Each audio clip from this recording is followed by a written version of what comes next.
I fell in love with being able to educate people and just continue to be curious. I know that sounds so random, but I love music and it's such a level of my foundation that I would never give up. But I think my interest in humans made me great at the job.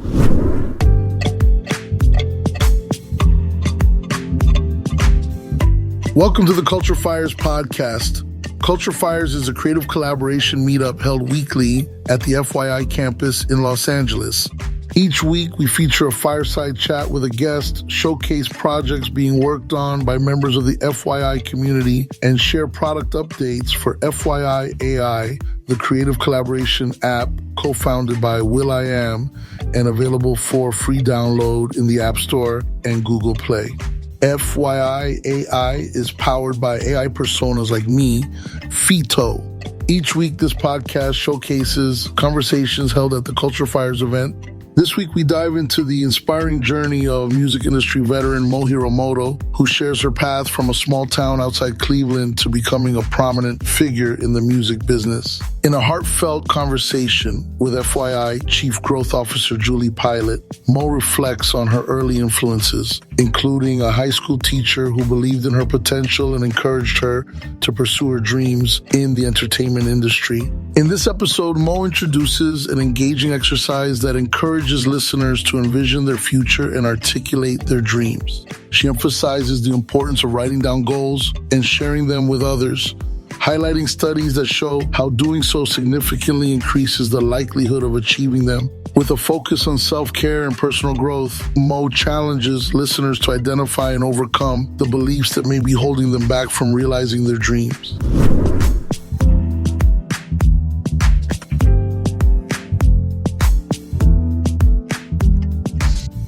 Okay, so first off, how did your dream start? Where did you grow up and how did you connect to music? Okay, I grew up 20 minutes outside of Cleveland, but I was raised in between this tiny little town called Lorraine and the Bay Area. So all of my high school was in Ohio. All of my summers were in the Bay. So that is kind of what shaped this version of this human. So I knew small little stick town to big giant city. How did you get to your first step accomplishing your dream working in music? Okay. So first, it wasn't necessarily music business that I thought I was going to be in. I thought I was going to just be in entertainment. And I would also, thinking Grammy, I would probably thank my high school TV tech teacher, Mr. Lowry. He was the first person outside of family to really believe in me and give me that confidence to believe in myself. So there was a little bit I could go and do hair, or I could maybe try my best at this content, TV, music angle. We'll see. And he made an exception to the rule. I was the last person he accepted into the class. And it was usually always a class of 18. I was 19. And that completely gave me the confidence to move out to California and then eventually just make my way through the label systems and rise from assistant to coordinator to manager to VP to all these things. But it really is a culmination of my mother telling me, I don't look like the rest of my family. I am a mixed kid. My sisters and I all have different fathers. So if you're a mixed kid and you understand identity can be tricky, but she always had a very amazing way of being you're amazing, you're special, fuck what everybody else thinks. And that gave me my own level of confidence. And then having Mr. Lowry make the exception to the rule was amazing. And then I just kept trying one step at a time. I think that's really powerful, talking about, I always say everybody matters. Yes. And you talking about people who could see your gifts and recognize you, even if it was a high school teacher. Same, everybody at my school knew I loved music and worked in radio. And I went to Catholic school, and Father Batterberry called me and said, do you know any DJ companies we could hire for the dances? And I started talking about music, and he's like, what if I rent an equipment and we just pay you? You know what I mean? So But it's just, it matters so much. And what I love is I want to talk a little bit more about music, but now how you're helping people see their gifts. Yes. And also imagine their own future. So as your time in the music business, you know, working at different labels, coming up through promotion and seeing the evolution of media, what were some of your favorite parts of the gig? And then also, when did you notice that things were changing and maybe it wasn't for you? Favorite parts of the gig. I think once I understood, I started in sales, then I went to marketing, which I loved. And then promotion happened after layoffs had happened. Asylum came over, took over all the urban media, and I lost my job, threw a fit, and had a job in promotion the next day. I didn't really know what I was doing, but I was like, wait, you get to tell people what music to play on the radio, and like you're friends with them and you get an expense account. Like, how is this a real job? So once I understood the idea, like I love putting people on game. So, and I love sharing the wealth. So once I realized that that was a job, I was like, sign me up. Like, this is the department I should have been in from jump. So once that happened, I think being able to get creative and create promotions and understand the data and the analytics of what it takes to have a good argument when a programmer maybe doesn't believe that the record is great. If there were more hours in the day, we could do a reenactment, but we're going to stay focused. That's what Killer B was supposed to do.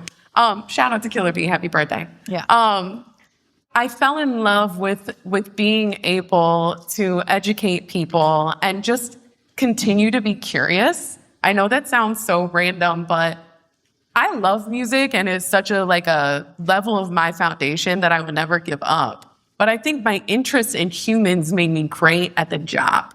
How much in that job, I really don't know the answer to this, and I'm surprised I've never asked it.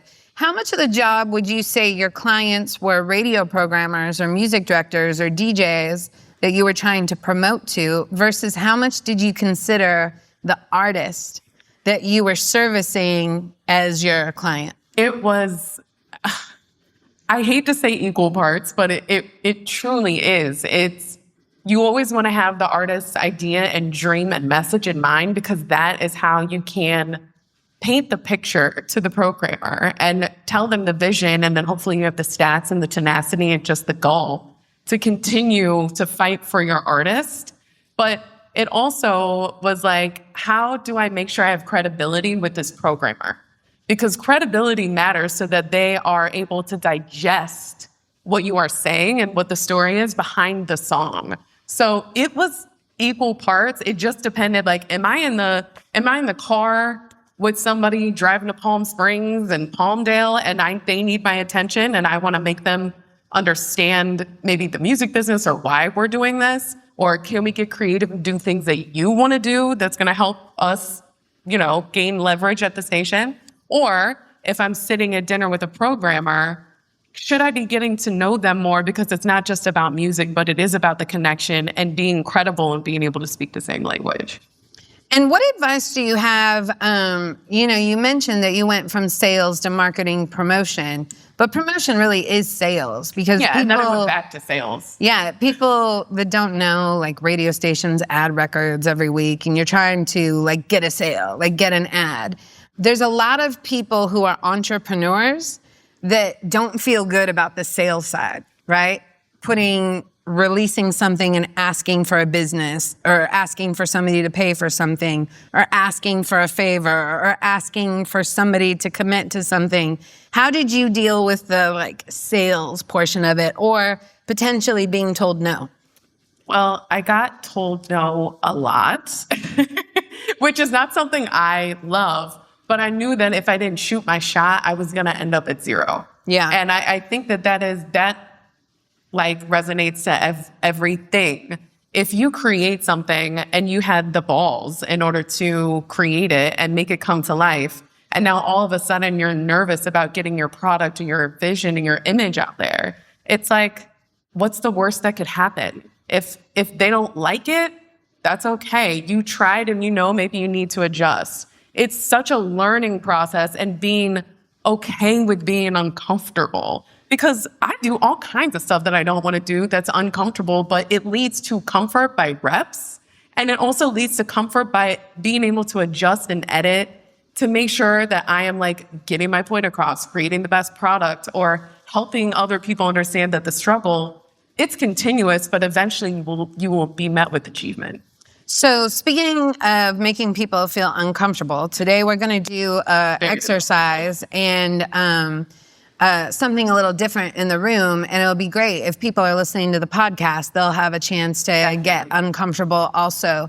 Can you share, though, when things did change in the music business, how you found yourself in this new space where you wanted to guide and coach people? And then let's go from that to setting up a little exercise. Absolutely. I think I knew the tides were changing when I was like the youngest promotion executive at record labels, I think before you came around. I was like, I am living my dream and making this money and this is amazing, but this seems scary. And then I changed over back into sales and streaming, but I realized that I wasn't loving the product I was pushing. I felt like I was living a little bit of a lie. My passion was not nearly as high as it once was. And there was a point in my career where I was like, I would low-key do this for free. And I did not feel that way anymore. And through label layoffs, which I'm sure most people in this room are familiar, even those tuning in, layoffs in general, sometimes you're working because you are passionate and you love it. And additionally, you love the people you work with. And a lot of the people that I loved working with, which is why I was at Atlantic for 11 years, were gone. And it was like, I am literally coming here and collecting a paycheck. Please let me go, because this isn't, I'm not loving the product. I'm not loving the people. I'm not loving any of this other than collecting the check. And my life is bigger than just collecting a check. I am a person that loves to work with passion and purpose. And that was not fulfilling that other than money. And we need money. Like, we need money, but we need more than that. Like, life, I coach a lot of that. You can be trying to get that check all day, but if you're not taking care of yourself while you're getting that check and making sure that you are of service to others, you're going to be at the top of that mountain all by yourself. So there ends up being a change. You get out of the record business, had to focus on some self-care. But how did you decide this is what you were going to offer up to the world? Well, FYI.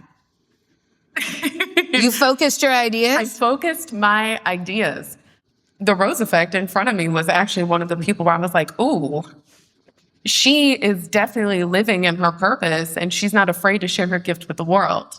And I knew that throughout promotion and being in Ohio and working at Starbucks, I had a really beautiful ability to give people the confidence that they deserve.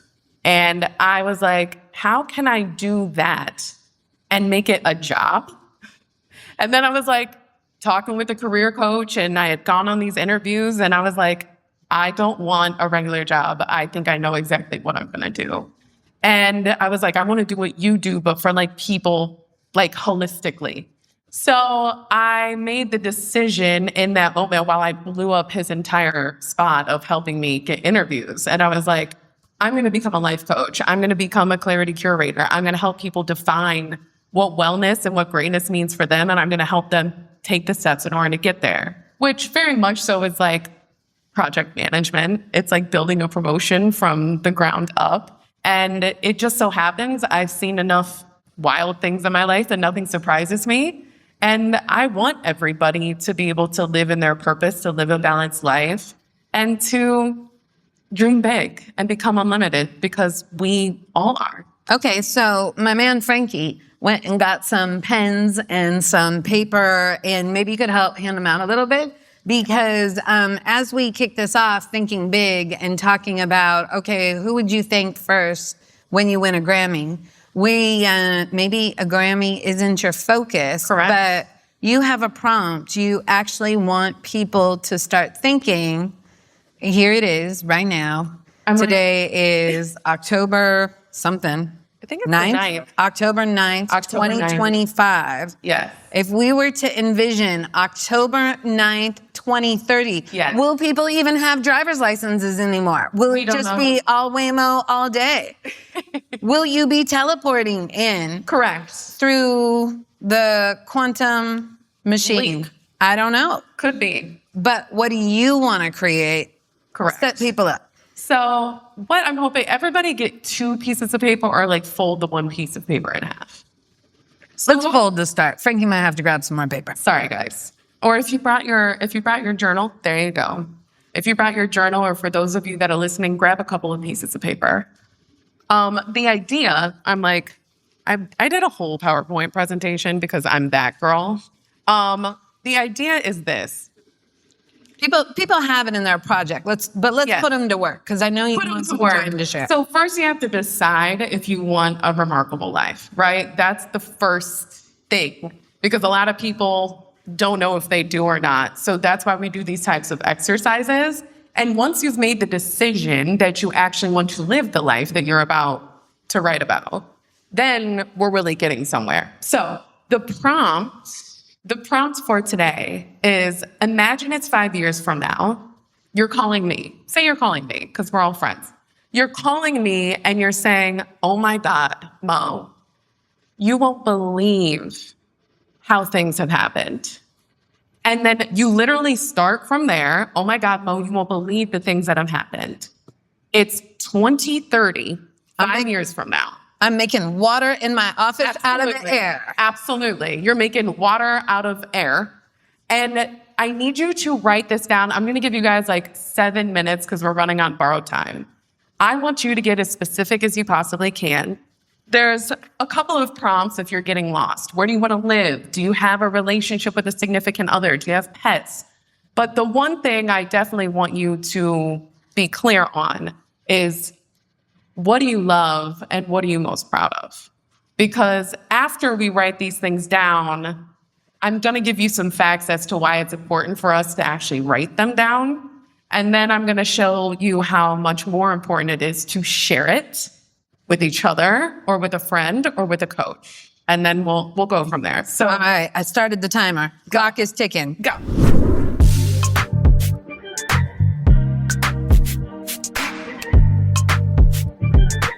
FYI is an AI-powered messenger and productivity platform crafted for creatives and their teams.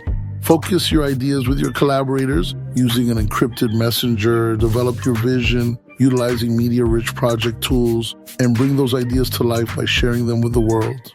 With the AI personas in the FYI app serving as your creative co-pilots, you can ask FYI.AI to draft stories, song lyrics, product descriptions, marketing copy, or any written content, and see the results within seconds. Download FYI today for free. Now available in the App Store and on Google Play.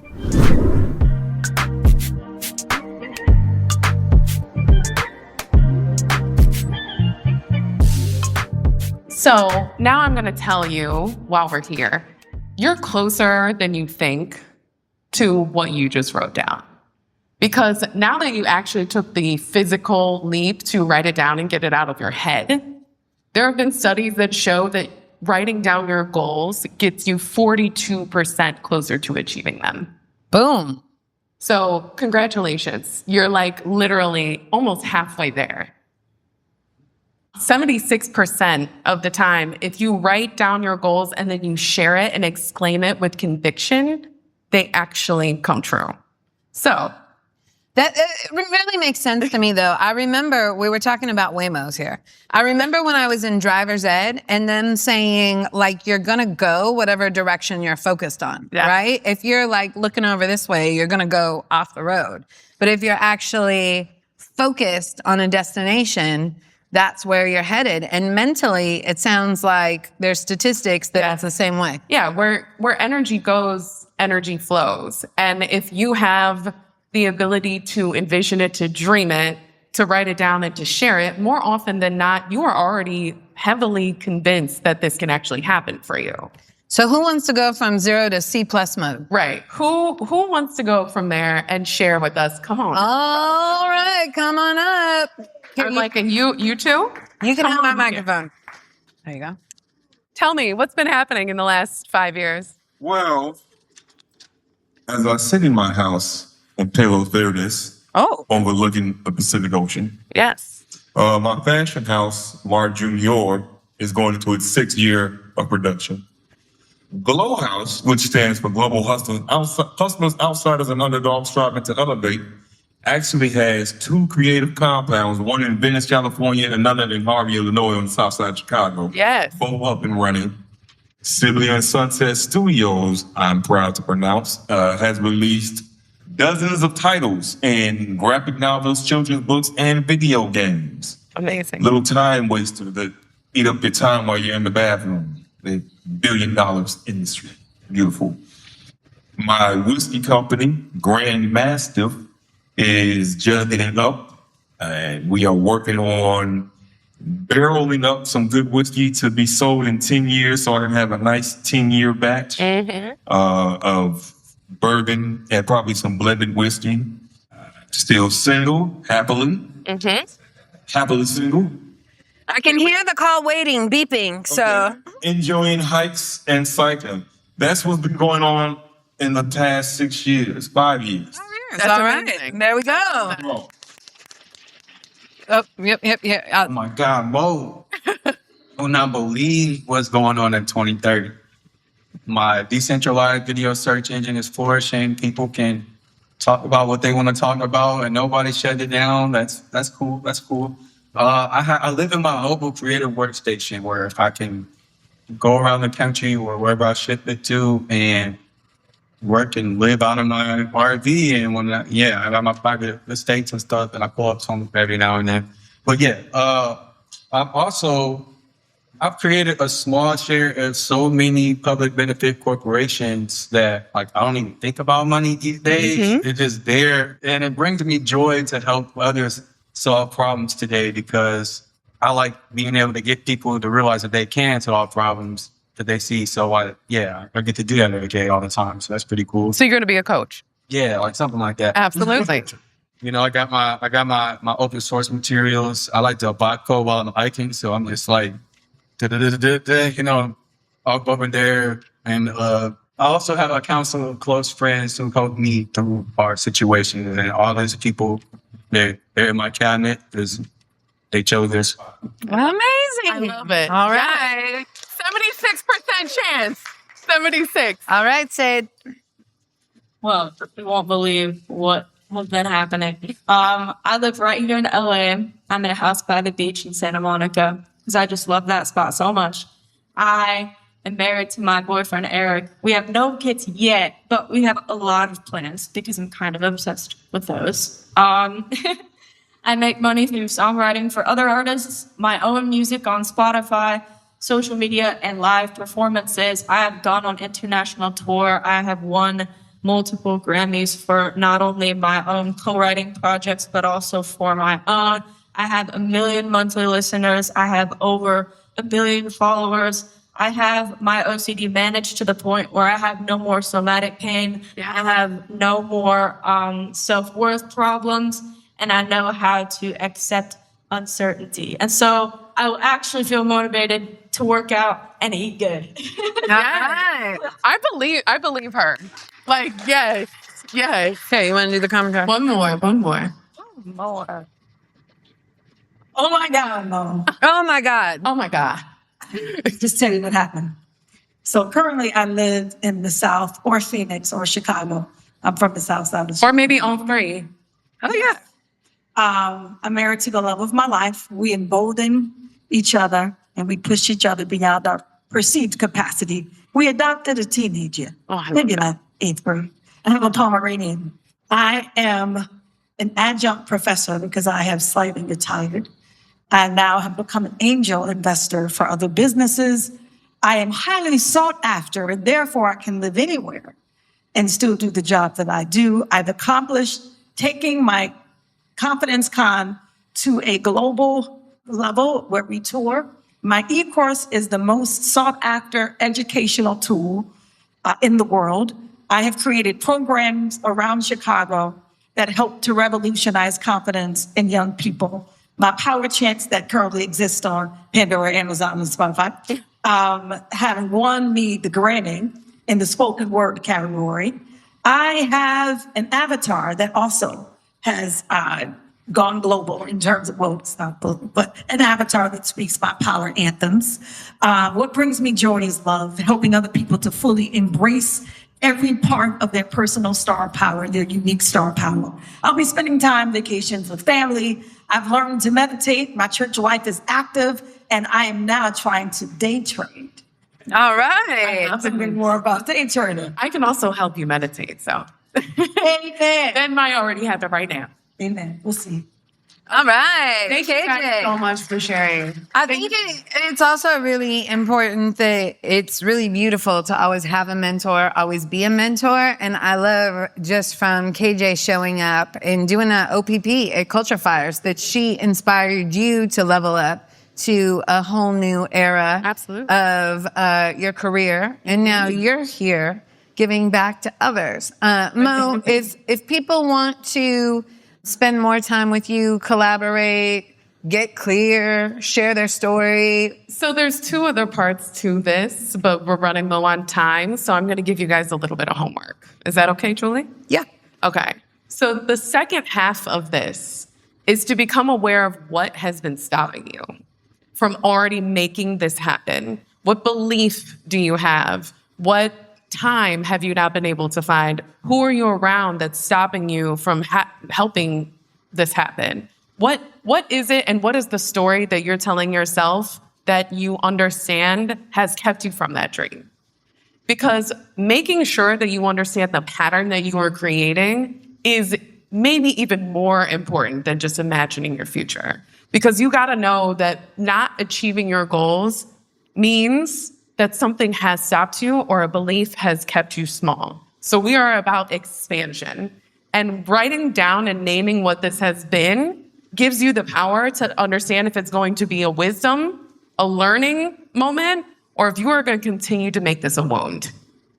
And I have dealt with crazy things that people have unalived, and I don't want them to live there. That's why when they're sick and tired, they come and see me, because you have the opportunity to make meaning out of any situation that has come in your life. So once you write that down, right now or when you're at home, rip that piece of paper up and understand that you made the decision and the choice today to make that not a part of what is holding you back, but as a launching off point for you to go forward in the future. And then the second part is, what is one thing that you can do today, now that you wrote down what it is that you want, now that you know what's been stopping you, with what you know, with what you have, and what you can do right now that is going to get you one step closer. I'm not asking for 0 to 100. I'm asking from 1 to 2 that you can do today or in the next week that is going to be manageable and make it something that you can build off of. Once you do that, you can rinse and repeat that for anything that you've ever had trouble with in your entire life. Or you can come and see me and I can help you get through it. Okay, I love looking around and seeing people taking pictures of the screen. That is powerful. Thank you for sharing your gifts, Mo. I want to remind everyone we're all connected in the project. Yes. Mo's project is in the project. You could even screenshot your whole vision for 2030 Absolutely. and throw it in the project. Absolutely. Sharing your dreams, it's a little unnerving, but it's also like so empowering. I would love to see where everybody's head is at if you guys want to share.